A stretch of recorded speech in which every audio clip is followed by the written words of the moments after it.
प्रिय विद्यार्थियों, मैं doctor S N. Rajpurohit, associate professor political science department, MLB government college Nokha. आज हम बीए पार्ट 3 के लिए अंतर्राष्ट्रीय संबंध प्रश्न पत्र में चीन की विदेश नीति के मुख्य लक्षणों के बारे में चर्चा करेंगे।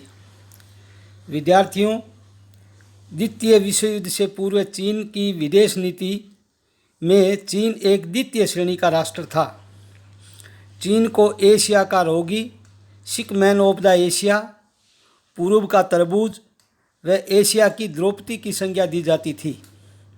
फ्रांस, ब्रिटेन, अमेरिका, जर्मनी जैसे यूरोपीय महाशक्तियों और जापान जैसी पूर्व शक्ति ने चीन का सदैव ही आर्थिक और राजनीतिक शोषण किया, परंतु वही चीन जो द्वितीय विश्व युद्ध से पूर्व एशिया का रोगी कहा जाता था, वही चीन महायुद्ध के बाद 1949 में साम्यवादी क्रांति के बाद विश्व का लौह पुरुष बन गया।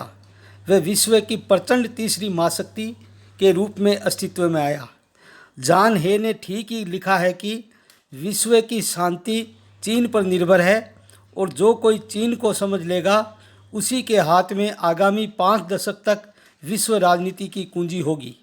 नेपोलियन बोनापार्ट ने भी ठीक ही कहा था कि वहाँ एक दैत्य पड़ा सो रहा है, उसको सोने दो, क्योंकि वह जब उठेगा तो पूरी दुनिया को हिला देगा।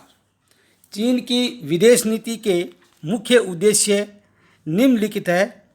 सर्वप्रथम, चीन को विश्व रंगमंच पर एक शक्ति के रूप में स्थापित करना, पूर्व के आक्रांताओं द्वारा किए गए अत्याचारों और अपमानों का वापिस बदला लेना, साम्यवादी आंदोलन का नेतृत्व करना, अर्थात एशिया, अफ्रीका और लैटिन अमेरिकी क्षेत्रों में साम्यवादी आंदोलन का नेतृत्व करना, पूर्वी एशिया तथा दक्षिणी पूर्वी एशिया में पूंजीवादी साम्यवाद और समाजवादी साम्राज्यवादी सोवियत रूस की शक्ति को समाप्त करना, चीन उन प्रदेशों को जिन पर चीन का कभी प्रभुत्व था, प्रभाव उसे प्राप्त करना और उन्हें पुनः प्राप्त करना, प्रवासी चीनियों के हितों की रक्षा करना चीन की विदेश नीति के मुख्य लक्ष्य है।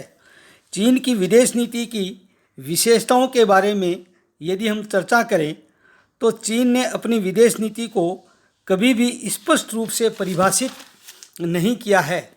अपनी नीतियों को शाब्दिक रूप से बखान करने में चीन कभी भी विश्वास नहीं करता है। चीन की विदेश नीति में स्थिर तत्वों का पूर्ण अभाव देखा जा सकता है।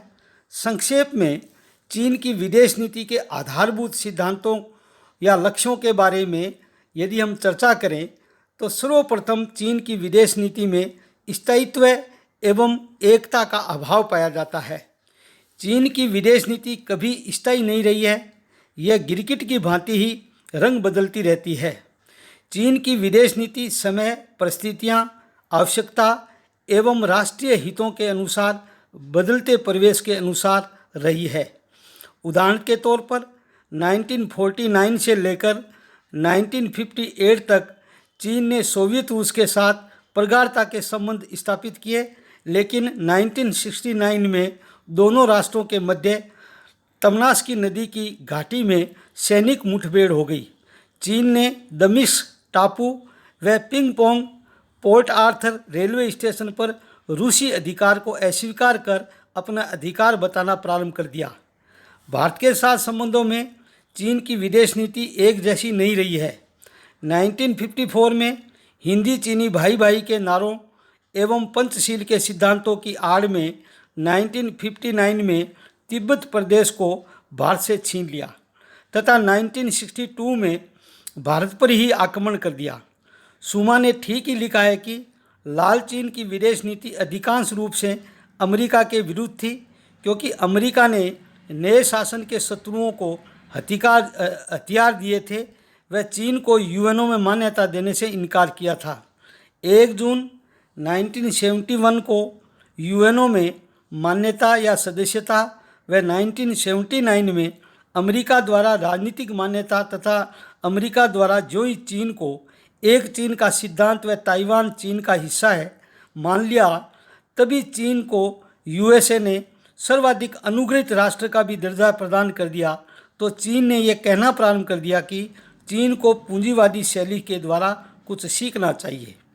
चीन की विदेश नीति के इस तथ्य के बारे में यह कहा जा सकता है कि अंतर्राष्ट्रीय संबंधों में कोई स्थायी शत्रु नहीं होता है, शत्रु का शत्रु अपना मित्र होता है और राष्ट्रीय हित सर्वोपरि एवं स्थायी होते हैं। वियतनाम के भूतपूर्व विदेश मंत्री न्यूफेन थैच ने चीन की विदेश नीति में स्थायित्व के अभाव के बारे में कहा कि चीनवासी शत्रु बन जाते हैं तो कभी दोस्त और कभी कभी आधा आधा शत्रु व आधा दोस्त। कभी वे एशिया में शांतिपूर्ण सहअस्तित्व की बात करते हैं तो कभी कहते हैं बंदूक में ही दम है। दूसरी चीन की विदेश नीति की विशेषता है चारा व छड़ी की नीति। चीन की विदेश नीति में पंचशील, शांतिपूर्ण सहअस्तित्व, अनाक्रमण एवं मैत्रीपूर्ण सहयोग के सिद्धांत का दिखावा मात्र है। वस्तुतः चीन शांति प्रियता की आड़ में शक्ति अर्जन एवं शक्ति प्रयोग की नीति रही है। पामर एवं परकिंस के अनुसार चीन की विदेश नीति चारा व छड़ी की रही है, अर्थात मीठे शब्दों में और मैत्रीपूर्ण संकेतों के साथ प्रबल तरीकों और अपशब्दों के प्रयोग की रही है। चीन की विदेश नीति में मार्क्स और लेनिनवाद के तत्वों की प्रधानता रही है, जो क्रांति व युद्ध की अनिवार्यता में विश्वास करता है। माओ स्पष्ट कहा करते थे कि शक्ति बंदूक की नली से निकलती है, बंदूक से कोई भी वस्तु उत्पन्न की जा सकती है। चीन की विदेश नीति क्रांतिकारी सैनिक रणनीति की रही है, जो समयानुसार नरम व आक्रामक चालें चलती है। साम्यवादी चीनी कहते हैं कि शत्रु आगे बढ़ता है तो हम पीछे हटते हैं, शत्रु खाई खोदता है तो हम उसे परेशान करते हैं, वह थकता है तो हम उस पर आक्रमण कर देते हैं, वह पीछे हटता है तो हम उसका पीछा करते हैं। तीसरी विदेश नीति है आक्रामक व विस्तारवादी नीति। चीन की विदेश नीति सैनिकवाद एवं आक्रामक है। चीन एक साम्राज्यवादी और विस्तारवादी राष्ट्र है। माओ के अनुसार ईस्ट इज रेड, पूर्व लाल है। चीनियों के दिमाग में अभी तक विशाल चीन का स्वरूप हावी है। चीनियों के अनुसार अलिखित संधियों द्वारा चीन का भूभाग जार शासकों ने रूस में मिला लिया था। वर्तमान में चीन विभिन्न भूभागों पर अपना दावा करता है। कोरिया, ताइवान, पोर्ट आर्थर रूस, बर्मा, भूटान, सिक्किम, लद्दाख, हांगकांग, तिब्बत, शिकियांग आदि क्षेत्र में, जैसा कि चीन ने तिब्बत को बल प्रयोग द्वारा भारत से हड़प लिया है। 1962 में अक्साई चीन के क्षेत्र में 1200 वर्ग मील, लद्दाख क्षेत्र में 2500 वर्ग मील पर चीन का अधिकार है। जम्मू कश्मीर क्षेत्र में भी कारकोरम सड़क मार्ग का निर्माण करके चीन अपना आधिपत्य स्थापित करना चाहता है। चौथी विदेश नीति है सैनिक शक्ति एवं उसका विस्तार। चीन की विदेश नीति का महत्वपूर्ण लक्ष्य चीन को एक प्रचंड शक्ति बनाना है। इस हेतु परमाणु क्षेत्र में 1964 में सफल परमाणु परीक्षण कर लिया। चीन पाकिस्तान, सऊदी अरब, ईरान तथा अन्य देशों की टेक्नोलॉजी तथा प्रेक्षपात्र दे रहा है।